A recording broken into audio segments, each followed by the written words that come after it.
Türkmenistan'ın meclisinin başlığı Gulmanovanың Halkara Zähmet Guramasının baş direktorunun kömekçisi, bu Guramanın Evropa ve Merkezi Aziya boyunça Setlen bürosunun direktori Beti Andres bilen duşu geçirildi. Duşukda hemişelik betarap Türkmenistan'ın içeri ve daşarı siyasetinin esası uğurları, Birleşen Milletler Guramasının çäklerini öňe sürülen başlanışlaryň ähmiýeti barada pikir alşyldy. Taraplar Türkmenistan bilen Birleşen Milletler Guramasının we oň düzüm birlikleriniň arasyndaky köp taraplaryň häsiýeti eýe bolan hyzmatdaşlygy munun beýlegen berkitmegin geljekde Türkmenistan bilen Halkara Zähmet Guramasının arasyndaky hyzmatdaşlygy köp taraplaryň gatnaşyklarda işçileşdirmegin möhüm ugurlaryny aralyp maslahatlaşdylar.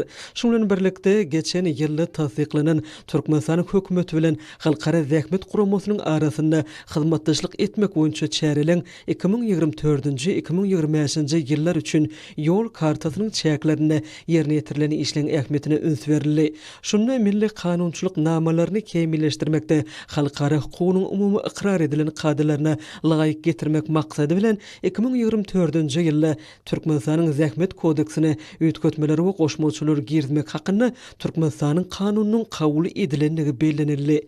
Bulardan başga da Halkara Zähmet Guramasının konvensiýalaryna goşulmak arkaly şertnama hukuk beňady berkitmek, tejribe alşmak, durmuş ulgamy boýunça hyzmatdaşlar bilen edigderli duşuklary, gepleşikler guramak barada pikir alşyldy we gurama tarapyndan geçirilen çärelere gatnaşmagyň alnyp barýan işleň hatam netijeli bolmagyna tagalalar birleşdirmek möhümdigi bellenildi. Taraplar her bir döwletde adam hukuklarynyň öpçün edilmeginde, şeýle-de adam hukuklary babatda boşnamalaryň we insanperwer hukugynyň ýerine ýetirilmeginde halkara guramalar bilen alyp barýan ýakyn hyzmatdaşlygy uly ornyň degişlidigini kanagatlanma bilen bellediler. Bu ugurda Türkmenistana adam hukuklary boýunça 2020-2025-nji ýyllar üçin hereketlen milli meýilnamasy, Türkmenistana gender deňligi boýunça 2020-2025-nji ýyllar üçin hereketlen milli meýilnamasy we Türkmenistana çağılan hukuklaryny durmuşa geçirmek boýunça 2023-2028-nji ýyllar üçin hereketlen milli meýilnamasy esasynda işleň durmuşa geçirilýänligi bellenildi.